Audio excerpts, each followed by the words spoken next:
Usa sa atong follower nangutana kung uso pa ba gihapon ang early marriage sa amo ang tribo.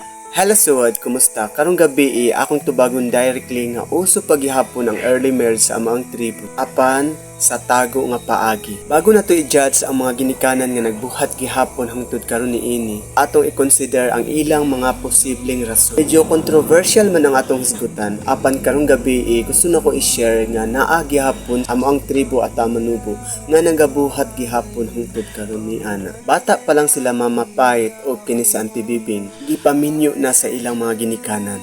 Kini gitawag sa among tribo nga buya o sa ato ang hisgutan karon nga early marriage. Sa unang panahon, naanda na gid sa mga ginikanan nga ang ilang mga anak nga babae, sila mismo ang mangita o kapares sa kinabuhi. I-include lang pud nako igbalik sa inyo.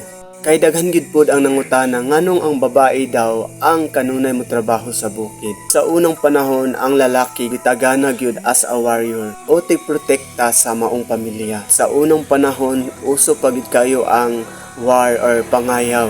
Samtang nagadala-dala ang babae sa ilang anak, nagalukdo og liyang sa mga bugat nga mga buluhaton, ang lalaki wa gilaing dala kundi ang bangkaw. Para in case kung unsay mahitabo, kining lalaki komportable siya na makiglaban sa kaaway.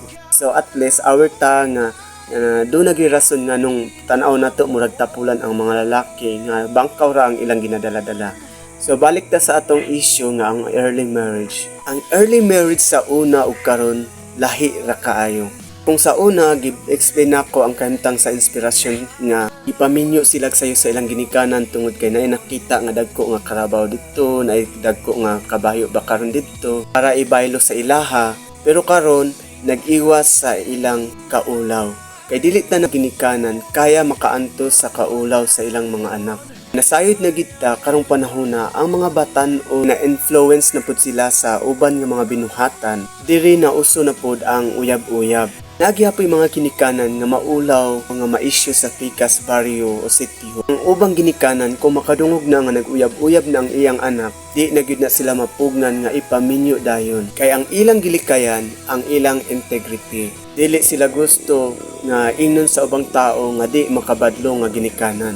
In short, dili sila gusto maulawan. So kung ikumpara nato ang sauna ug karon, ang sauna ang babae bisag wa ka gusto sa lalaki, wag gyud mabuhat ang babae. Pero karong panahon na maminyo og sayo tungod kay ang babae ug ang lalaki nag-uyab na ug kining siginikanan lang gyud ang dili gusto nga mapaulawan ang ilang pamilya.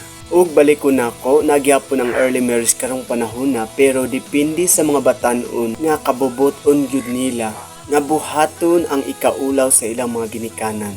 Kung usa ka katribo nga nitan-aw karon labi na ata Manubo, kung doon na pa kay pangandoy sa imong kinabuhi o gusto pa ka nga makatabang sa imong mga ginikanan, ayaw sag uyab-uyab, ayaw sag buhata ang ikaulaw sa imong ginikanan. Kung naapa kay kaluoy sa imong kaugalingon ug labi na sa imong pamilya, tumana ang imong pangandoy ug makita mo unsa ka malipayon ang imong pamilya nga ma-provide na nimo ang imong panginahanglan, ang inyong panginahanglan pasabot. Ang early marriage nagdepende karon sa imong mga binuhatan.